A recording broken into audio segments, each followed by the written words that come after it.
Hello, I'm Isaac Keith Martinez, and welcome to Isaac's Haunted Bin. Today we're going to talk about the Texas Chainsaw Massacre. Probably my favorite film title of all time. That doesn't mean it's my favorite movie, it's my favorite film title, because it's so powerful. The Texas Chainsaw Massacre. This is a summer film. This is a movie that you can feel the heat when you watch it. It looks hot, it looks sticky. The characters in the film complain about the heat, so when you watch it in the summertime, it feels very appropriate. This movie specifically takes place on August 18th. So, if you're a film geek and you like celebrating days that happen in the movie on the actual day of the calendar, then the day to watch the Texas Chainsaw Massacre is August 18th. That's Texas Chainsaw Massacre Day. So, it's also, by the way, the birthday of one of the actresses in the film, Terry McMinn, I think her name is. She plays Pam. She's one of the victims.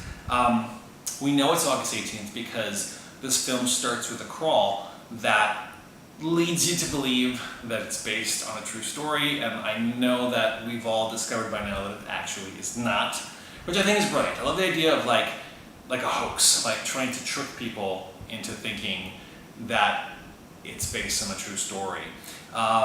This film predates Star Wars, and I know that Texas Chainsaw Massacre is not the first movie in history to have a crawl, but as far as really popular movies with a franchise attached to it that has a crawl, what is there? There's Texas Chainsaw Massacre and there's Star Wars. Those are movies that all the sequels start with a crawl, and coincidentally, as of this video that I'm posting, both films have 8 titles. Star Wars has more if you count the standalone films, but as far as the saga stories are concerned, there's 8. So 8 chainsaws, 8 Star Wars.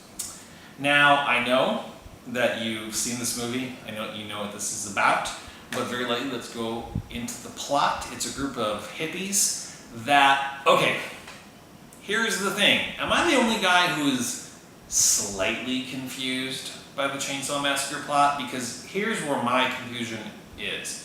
Okay, so they're traveling, and in the beginning of the movie they go to a graveyard to see if a relative of one of the kids in the group's grave has been desecrated, because there's been these reports in the news that graves have been desecrated, and they go to check to see if their grandpa, if his grave was desecrated.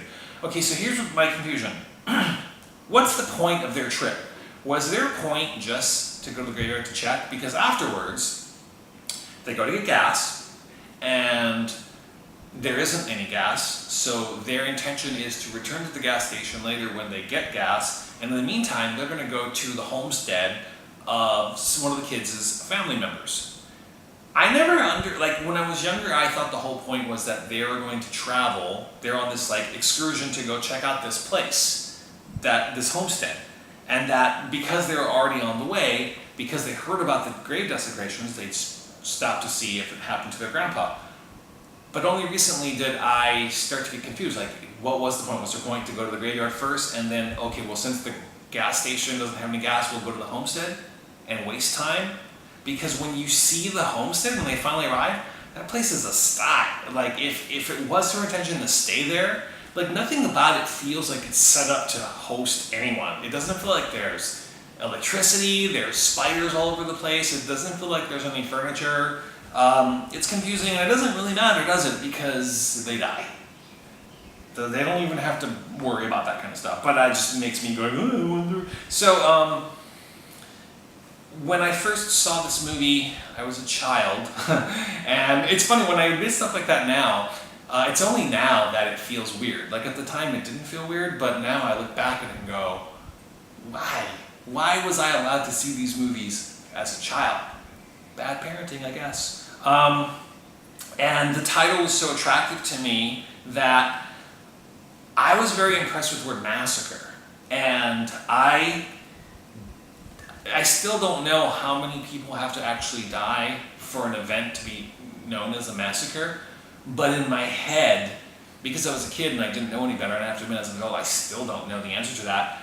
I just pictured it to be a huge number. It's such a powerful word, massacre. I didn't know. Do 50 people have to die? Do 20 people have to die? As a kid, I was picturing like, what if 100 people die? Like, how many people die in this movie? Like, not that many, like a couple people. Not enough for it to be called a massacre. Like, I feel like that's misleading. Like, it's almost like it was an event. Something happened that weekend. Was it a massacre? No. But, you know, to be fair, that's just the thing where it's a cool title. Because originally it was going to be called Head Cheese, which is an awful title. And then they came up with a much better exploitive title, The Texas Chainsaw Massacre. But, if you want to be fair, it's a little misleading. Okay? And I think the other thing so when I was a kid, I was raised on slasher films, and movies in the 80s were very graphically violent, and all of them were trying to outdo each other. So not only did these movies have large body counts, but they were also filled with very like over-the-top violence. And the champion franchises at the time were Friday the 13th and Nightmare on Elm Street, and those movies contained a lot of like over-the-top wild kill scenes.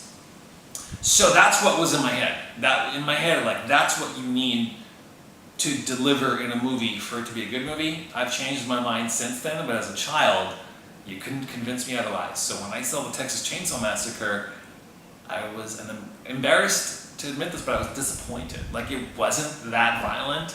Not that many people died, and then the scenes that you saw weren't that crazy. I mean, if you look at it now, the violence is very suggestive. Like, everything that you think you see, you don't really see. Like, when you see Leatherface, like, insert the chainsaw into Franklin, you don't actually see that penetration of the chainsaw. You just see, like, you know, like, you see the movement, but you don't really see anything. Like, even when he puts that girl on the hook, you don't actually see the hook pierce her. So everything that you think you see is suggested, and it's filmed and performed in such a way where the idea is so uncomfortable that you just convince yourself that it's happening. But as far as like actual on-screen effects, everything is suggested. As far as what you literally get to see, you don't get to see much, which is fine because it's already uncomfortable to sit through.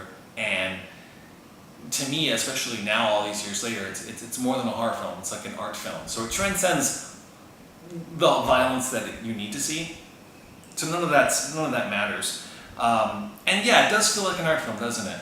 And there's something about movies from the 70s that they all kind of feel like art films now. I mean, they were trying to make a bunch of movies back then to entertain the masses, and then when you watch these films 40 years later, they all have become time capsules. None of them feel like, they all have different pacing now. The actors all have a different look, a different style of performing. Everything about movies from the 70s kind of feel like cinema, like film, like art films, and Texas Chainsaw Massacre is no exception. I think that you'd show it to a young person today, they might be bored. The dinner scene at the end of the film is particularly memorable, mostly because nothing really happens.